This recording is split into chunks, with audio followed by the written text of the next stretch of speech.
There is uncertainty surrounding both candidates' approach to the 2020 campaign. All of President Trump's campaign events moving forward have been canceled or moved online. This move for the campaign is raising some questions about how the president and his Democratic challenger, Joe Biden, will move ahead just 1 month away from Election Day. Ed O'Keefe has more. Joe Biden boarded his campaign plane Friday and flew off to Michigan, only after 2 COVID-19 tests came back negative.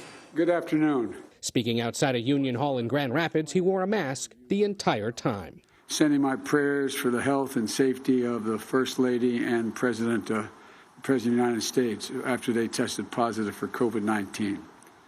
My wife Jill and I prayed that they'll make a quick and full recovery. This is not a matter of politics. It's a bracing reminder to all of us that we have to take this virus seriously. It's not going away automatically. Biden said the president's illness is a reminder the nation needs to improve access to COVID tests.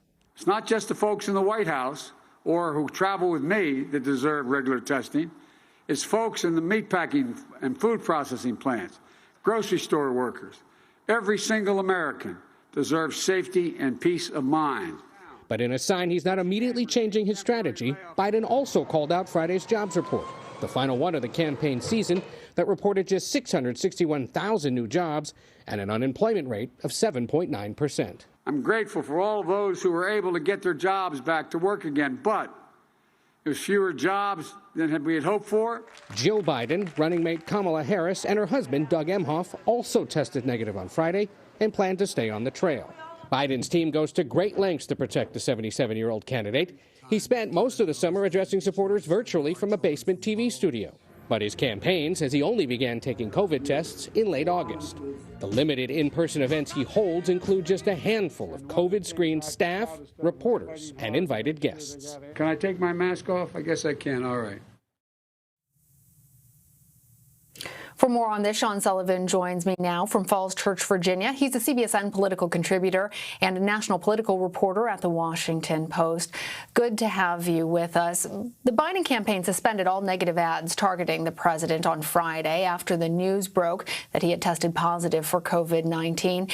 Is this a political calculation on Biden's part? And what do you make of the president's team not suspending negative attack ads against Biden?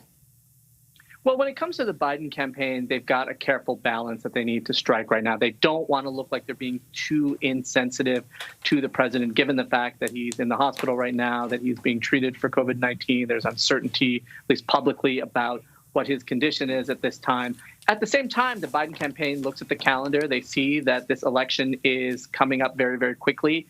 They have a lead in the polls in a lot of the key battleground states, and they don't want to take their foot off the gas. They don't want to stop underscoring the message that they've been underscoring, which is that the president has not responded to the coronavirus pandemic in an effective way. But they don't want to do that in a way that comes across as deeply personal. I think that's what you're seeing reflected in their strategy right now. They're pulling off these negative ads. And if you look at the ads that the Biden campaign has been airing on television, on radio, online over the past few weeks, a lot of them have centered on President Trump's handling of the virus, the criticism he's gotten, the controversy that he has stoked. And so the challenge now for Biden, how do you keep focused on that message? How do you keep trying to tell the American people, hey, this president has not handled this crisis well, without crossing a line that turns off some voters?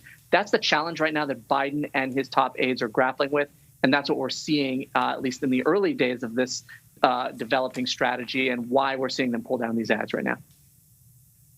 Sean, do you think that there's a possibility that the president could receive a bump in public sympathy, given that he and the First Lady are battling the pandemic? Well, Lana, it's too early right now to really sort of gauge what the political impact of this is going to be. But when you talk to strategists in both parties, they are open to any number of possibilities. This is obviously a very different kind of scenario, but I'm reminded of a year ago when Senator Bernie Sanders, as a candidate for president, suffered a heart attack. A lot of people thought, that might be the end of his campaign. But actually, there was a rallying effect to Senator Sanders after that. He rebounded. He rebounded pretty strongly for a long time. Now, again, this is a very different kind of situation where you have an incumbent president who's been widely criticized for the way he's responded to the pandemic, for the way that he has been critical of Joe Biden's use of masks, of the safety protocols that the Biden campaign has used. So it's a different kind of scenario. But, you know, there are strategists who believe, look, there could be a rallying effect here, particularly among the conservative base and the Trump supporters, the hardcore Trump supporters, that he's going to need to vote for him if he's going to have a chance in November. And Sean, we already know that Joe Biden has tested negative for COVID-19 twice. But due to the incubation period, is his campaign at all worried after Tuesday night's debate? Well, this is something very, very worth watching, because you're right. Given the uncertainty about when or if a person might, have contracted the coronavirus, might have COVID-19, you could have a negative test, and health experts will say all that negative test shows is that at the time of that test, you were negative. Now, that might change the next day or hours later if you take that test. And so right now, I think what there's going to be a lot of scrutiny on is, will Joe Biden continue to be tested on a daily basis? His campaign has said he's tested regularly, but what exactly does that mean? Is he going to be tested every 24 hours for several days to demonstrate to the public that he does not have this? And how does that affect his overall schedule? When you look at the kind of campaign that Biden has run over the past few months, it's been a very careful one. It's been a cautious one. He's not held that many events. The events he has held have been in line with safety protocols. I've been at several of these events. You have reporters at a safe social distance. They take your temperature before you go in. They ask you questions about potential symptoms or things of that nature. But how does he weigh wanting to be out there on the campaign trail in these final weeks against the potential health risks that either he or somebody near him was exposed potentially to the virus? And so right now, I think there's going to be a lot of eyes, not only in the Democratic Party, but around the country on, his health and whether he continues to undergo testing and what these tests show. Yeah. Speaking of the people around the president, the vice presidential debate is slated to take place this Wednesday in Utah. But given the COVID diagnoses of so many people who are close to the president, could that be changed?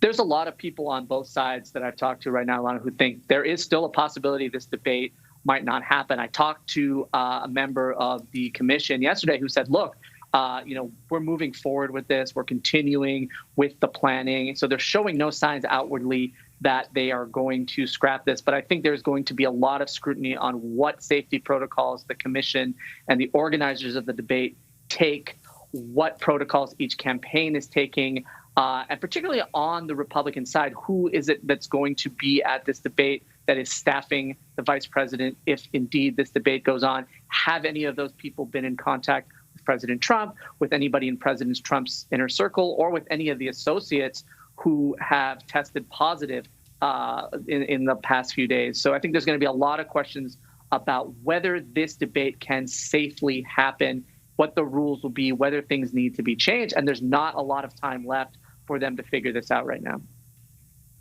Yeah, and we should note that the vice president and the second lady have both tested negative, but as we discuss, it continues to be an issue that given the timeline and the incubation period, that people need to continue to be tested.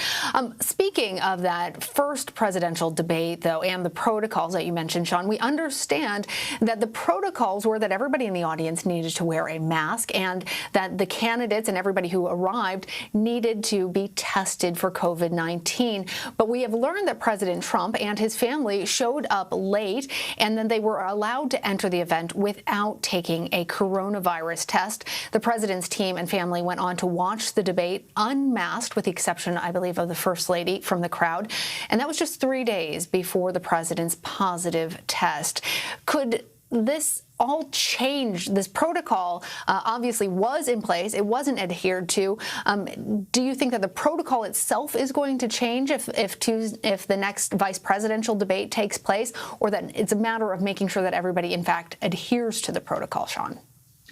Yeah, I think that's the bigger point right here is you have these rules, and the rules really were clear going into this, that members of the audience had to wear masks, that the only people who were not going to be wearing masks were the moderator, were President Trump and Vice President Biden. And we saw these pictures and we saw these videos of the president's guests not adhering to this policy. And so it raises a question that a lot of people are asking in the last 24 to 48 hours, which is, what is the point of even having these rules in place if you're not going to enforce them? And I think now that we've seen the president test positive, the first lady test positive, others in his circle test positive, we see that, when you have these types of events, there are risks. You never know when or who might, be infected at a given time. And so if you are not adhering to these protocols, what is the consequence? That's a question the commission is going to have to deal with moving forward. And you're right, maybe they look also at protocol. Maybe they look at different ways or stricter rules or more limitations on the audience moving forward. But it's certainly a question that the debate organizers are going to have to deal with, because if you have rules, they only go so far if no one's going to be there to actually enforce them or to issue penalties on candidates or guests who are not adhering to these rules. Sean, I wonder if you have heard anything more from the White House as an explanation as to either why they were late and so weren't able to take these COVID tests, or why the members of the president's team decided so publicly to flaunt the rules and take off those masks. It's especially troubling now given the positive diagnoses, but has there been any accountability for not following those rules?